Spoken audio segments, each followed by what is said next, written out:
രാഹുൽ മാങ്കൂട്ടത്തിലിന്റെ മോഹനസുന്ദര വാഗ്ദാനങ്ങൾക്കൊക്കെ അപ്പുറത്ത് അയാളൊരു കൊടും ക്രിമിനലാണ് എന്നുള്ളൊരു യാഥാർത്ഥ്യം ഇര മനസ്സിലാക്കിയതോടുകൂടിയാണ് ഇര സധൈര്യം മറ്റ് പെൺകുട്ടികളുടെ കൂടി ശബ്ദമായി മാറിക്കൊണ്ട് കേരളത്തിന്റെ മുഖ്യമന്ത്രിയെ നേരിട്ട് കാണുകയും അദ്ദേഹത്തിന് പരാതി നൽകുകയും അദ്ദേഹം ആ പരാതി ഇമ്മീഡിയറ്റ് ആയിട്ട് തന്നെ ക്രൈംബ്രാഞ്ചിന്റെ പ്രത്യേക അന്വേഷണ സംഘത്തിന് കൈമാറുകയും ചെയ്തൊരു കാഴ്ചയാണ് നമ്മൾ കണ്ടിട്ടുള്ളത്. ഇന്നലെ ഉച്ചവരെ മാധ്യമങ്ങളെയും പൊതുസമൂഹത്തെയും വെല്ലുവിളിച്ചുകൊണ്ട് രാഹുൽ മാങ്കൂട്ടം എന്ന കൊടും ക്രിമിനലായിട്ടുള്ള MLA പാലക്കാട് കോൺഗ്രസിന് വേണ്ടിയിട്ട് പ്രചരണം നടത്തുകയായിരുന്നു. ഒരു കാര്യത്തിൽ നമുക്ക് അഭിമാനത്തോടുകൂടി നെഞ്ചു വിരിച്ചു നിൽക്കാനും വേണ്ടി സാധിക്കും വൈറ്റ്സ് വൺ TV ന്യൂസിനും അതോടൊപ്പം തന്നെ രാജൻ ജോസഫിനും. രാഹുൽ മാങ്കൂട്ടം എന്ന ഈ ഒരു കൊടും ക്രിമിനൽ ഇയാൾ നടത്തിയിട്ടുള്ള ഈ കോഴിത്തരങ്ങൾ മൊത്തം ആദ്യമായിട്ട് പൊതുസമൂഹത്തിന് മുമ്പിൽ വിളിച്ചു പറഞ്ഞ ആ വ്യക്തി എന്ന് പറയുന്ന രാജൻ ജോസഫും അത് കളമൊരുക്കിയ പ്ലാറ്റ്ഫോം എന്ന് പറയുന്നത് വൈറ്റ്സ് വൺ TV ന്യൂസുമാണ്. നമസ്കാരം.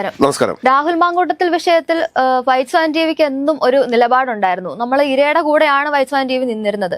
അപ്പം അതിനെക്കുറിച്ച് എന്താണ് സാറിന് പറയാനുള്ളത്? ഇപ്പൊ പുതിയ ആരോപണങ്ങൾ വരുന്നുണ്ടല്ലോ, അതിനെക്കുറിച്ച് എന്താണ് പറയാനുള്ളത്? പുതിയ ആരോപണങ്ങളല്ല ഇപ്പോൾ വന്നിരിക്കുന്നത് ഇരയായിട്ടുള്ള ഒരു പെൺകുട്ടി മുഖ്യമന്ത്രിയെ നേരിട്ട് കണ്ട് പരാതി നൽകിയിരിക്കുന്നു. മോഹനസുന്ദര വാഗ്ദാനങ്ങളൊക്കെ നൽകി ഇങ്ങനെ രാഹുൽ മാങ്കൂട്ടത്തിൽ ഈ പെൺകുട്ടി, അതായത് ഈ ഇരയെ ഇങ്ങനെ പിടിച്ചു നിർത്തിക്കൊണ്ടിരിക്കുന്ന ഒരു സാഹചര്യം ഉണ്ടായിരുന്നു. പക്ഷേ അതൊന്നുമല്ല, രാഹുൽ മാങ്കൂട്ടത്തിലിന്റെ മോഹനസുന്ദര വാഗ്ദാനങ്ങൾക്കൊക്കെ അപ്പുറത്ത് അയാളൊരു കൊടും ക്രിമിനലാണ് എന്നുള്ളൊരു യാഥാർത്ഥ്യം ഇര മനസ്സിലാക്കിയതോടുകൂടിയാണ് ഇര സധൈര്യം മറ്റ് പെൺകുട്ടികളുടെ കൂടി ശബ്ദമായി മാറിക്കൊണ്ട് കേരളത്തിന്റെ മുഖ്യമന്ത്രിയെ നേരിട്ട് കാണുകയും അദ്ദേഹത്തിന് പരാതി നൽകുകയും അദ്ദേഹം ആ പരാതി ഇമ്മീഡിയറ്റ് ആയിട്ട് തന്നെ ക്രൈംബ്രാഞ്ചിന്റെ പ്രത്യേക അന്വേഷണ സംഘത്തിന് കൈമാറുകയും ചെയ്തൊരു കാഴ്ചയാണ് നമ്മൾ കണ്ടിട്ടുള്ളത്.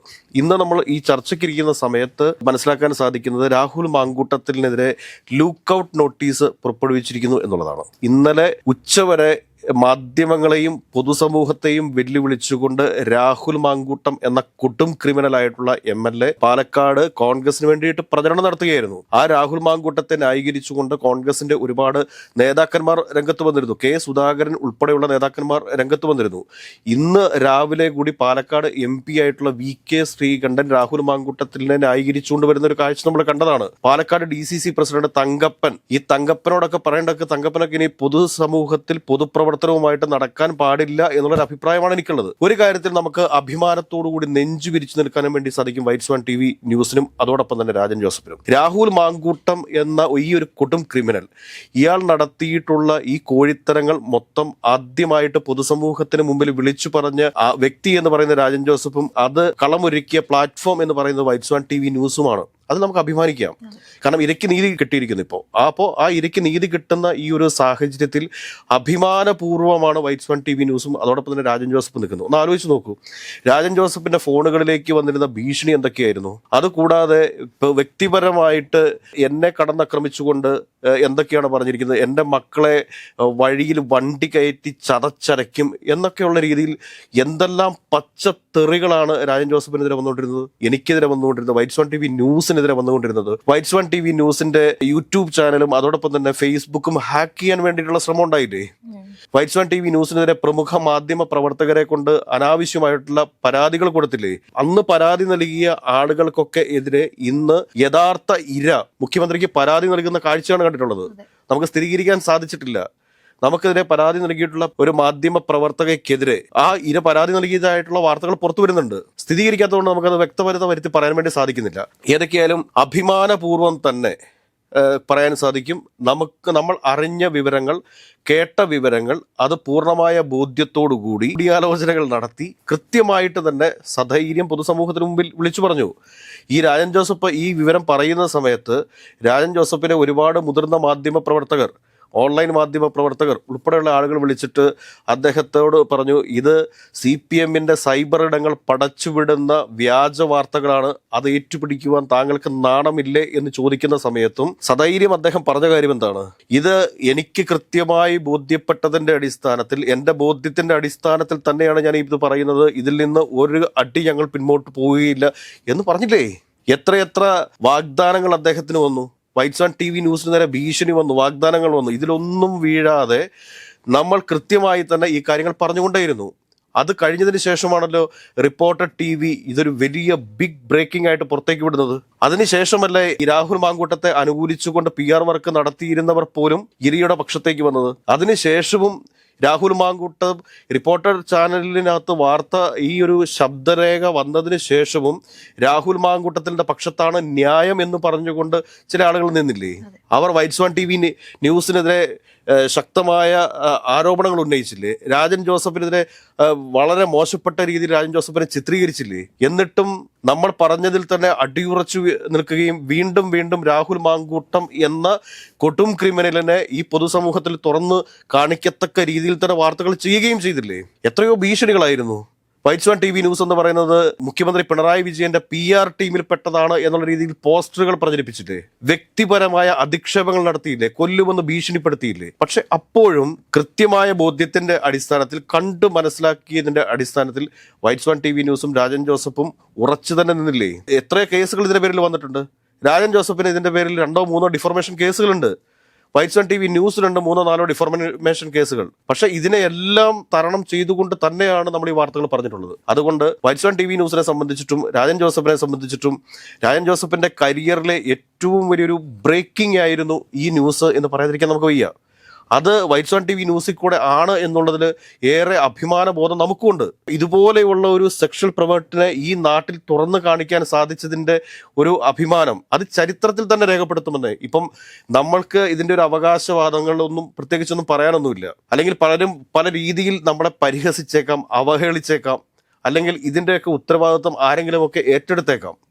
നമ്മൾ ഒരു കാരണവശാലും ഇരയെ അപമാനിക്കാൻ പോയിട്ടില്ല, ഇരയ്ക്കെതിരെ സംസാരിച്ചിട്ടില്ല. ഇരകൾക്ക് വേണ്ടിയിട്ടാണ് നമ്മൾ സംസാരിച്ചിട്ടുള്ളത്. അതിൽ ഒരു ഇരയെ നമ്മൾ ഈ പ്ലാറ്റ്ഫോമിൽ ഇര എന്ന് പറയാൻ സാധിക്കത്തില്ല.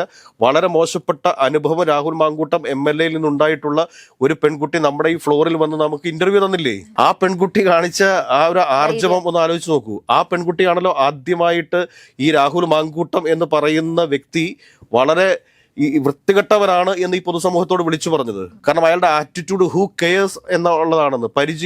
രാവിലെ പരിചയപ്പെട്ടെങ്കിൽ വൈകുന്നേരം ആകുമ്പോഴത്തേക്ക് ആ പെൺകുട്ടിയുടെ മൊബൈലിലേക്ക് അശ്ലീല സന്ദേശം അയച്ചിട്ടുണ്ട് രാഹുൽ മാങ്കൂട്ടമെങ്കിൽ എന്ത് മനോവൈകൃതം ബാധിച്ചവനാണ് രാഹുൽ മാങ്കൂട്ടം എന്ന് മനസ്സിലാക്കണ്ടേ? അദ്ദേഹത്തിന്റെ പേരിൽ ഒരു പരാതി പോലും ഇല്ല എന്നായിരുന്നു വാദം. പക്ഷെ ഇന്നലെയോടെ ആ വാദം എല്ലാം പൊളിയുമായിരുന്നു. തീർച്ചയായിട്ടും. അതായത് നമ്മുടെ ഈ വൈറ്റ് സ്വാൻ TVക്കെതിരെയും അതോടൊപ്പം തന്നെ രാജൻ ജോസഫിനെതിരെയും ഈ സിബിക്കെതിരെയൊക്കെ കേട്ടെന്ന് ആളുകൾ ആക്രോശിക്കുന്ന സമയത്ത് അവർ ചോദിക്കുന്ന ചോദ്യം ഇതായിരുന്നു: പരാതി എവിടെ, പരാതി എവിടെയെന്ന്. ഇന്നലെ പരാതി കാരണം പീഡനത്തിന് എവിടുന്നാണ് പരാതി?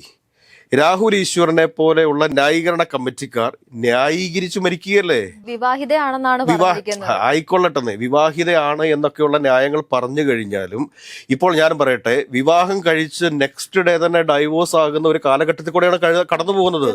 ഒരു പെൺകുട്ടിയും ഒരാൺകുട്ടിയും ആർക്ക് വേണ്ടിയിട്ടും സഫർ ചെയ്യാൻ വേണ്ടിയിട്ട് തയ്യാറല്ല. അവരുദ്ദേശിക്കുന്ന രീതിയിലുള്ള ജീവിത പങ്കാളിയല്ല അവർക്ക് കിട്ടുന്നതെങ്കിൽ ആ ബന്ധം അവിടെ വെച്ച് അവസാനിപ്പിച്ച് പുറത്തേക്ക് ഇറങ്ങുന്ന ഒരു കാലഘട്ടത്തിലൂടെയാണ് മുമ്പോട്ട് പോയിക്കൊണ്ടിരിക്കുന്നത്. അപ്പൊ ആ പെൺകുട്ടിയെ സംബന്ധിച്ചിട്ട് അത് വിവാഹിതയാണോ എന്ന് ഇവർക്ക് എങ്ങനെ അറിയാൻ സാധിക്കുന്നത്? ഈ പെൺകുട്ടിയുടെ എന്തെങ്കിലും വിവരങ്ങൾ പുറത്തേക്ക് വന്നിട്ടുണ്ടോ? ഈ രാഹുൽ മാങ്കൂട്ടമൊക്കെ എന്ത് അടിസ്ഥാനത്തിലാണ് ഈ പെൺകുട്ടി വിവാഹിതയാണെന്ന് പറയുന്നത്? അങ്ങനെ രാഹുൽ ഈശ്വർ എന്ന് പറയട്ടെ ഏത് പെൺകുട്ടിയാണ് എന്നുള്ള കാര്യം ഒന്ന് രാഹുൽ ഈശ്വർ എന്ന് പറയാൻ ധൈര്യമുണ്ടോ? അത് പറയില്ല എന്നാണ് പറഞ്ഞിരിക്കുന്നത്. കാരണം എന്താന്ന് വെച്ചാൽ പേര് ഐഡന്റിറ്റി വെളിപ്പെടുത്താൻ ഐഡന്റിറ്റി വെളിപ്പെടുത്താൻ താല്പര്യമില്ലെങ്കിൽ വാദിച്ച് ജയിക്കാൻ വേണ്ടിയിട്ട് എന്തു തോന്നിവാസവും ചാനൽ ഫ്ലോറുകളിൽ ഇരുന്ന് പറയാമെന്ന് രാഹുൽ ഈശ്വർ തെറ്റിദ്ധരിക്കരുത്. രാഹുൽ ഈശ്വർ ഒരു കാര്യം മനസ്സിലാക്കുക, ഇത് നാളെ രാഹുൽ ഈശ്വറിന്റെ വീട്ടിലും നമ്മുടെ എല്ലാവരുടെ ആരുടെ വീട്ടിലും വേണമെങ്കിലും ഉണ്ടാകാം. ഇതുപോലെയുള്ള ഒരു സെക്ഷൽ ക്രിമിനലിനെ ഈ പൊതുസമൂഹത്തിൽ നിന്ന് ഇല്ലായ്മ ചെയ്യേണ്ടതുണ്ട്. കാരണം കാമുകന്മാർ ഒരുപാടുള്ള നാടാണ് നമ്മുടെ നാട്, പൂവാലന്മാർ ഒരുപാടുള്ള നാടാണ് നമ്മുടേത്. പക്ഷെ അതിനൊക്കെ അപ്പുറത്തേക്ക് എത്ര പെൺകുട്ടികൾക്കാണ് മോഹനസുന്ദര വാഗ്ദാനങ്ങൾ നൽകി ഇയാൾ പറ്റിച്ച് അവരുടെ ജീവിതം നശിപ്പിച്ചിരിക്കുന്നത്? എത്ര ആളുകളാണ് ഡിപ്രഷനിലേക്ക് പോയിട്ടുള്ളത്? ഇതെന്താ മനസ്സിലാക്കാൻ സാധിക്കാത്തത്? ഇത് മനസ്സിലാക്കാതെ ഈ രാഹുൽ മാങ്കൂട്ടത്തെ ഇനിയും ന്യായീകരിച്ച് മുൻപോട്ട് പോകാനാണ് കോൺഗ്രസ് പാർട്ടി ഉദ്ദേശിക്കുന്നത് എങ്കിൽ കോൺഗ്രസിന്റെ നാശമായിരിക്കും എന്നാണ് പറയാനുള്ളത്.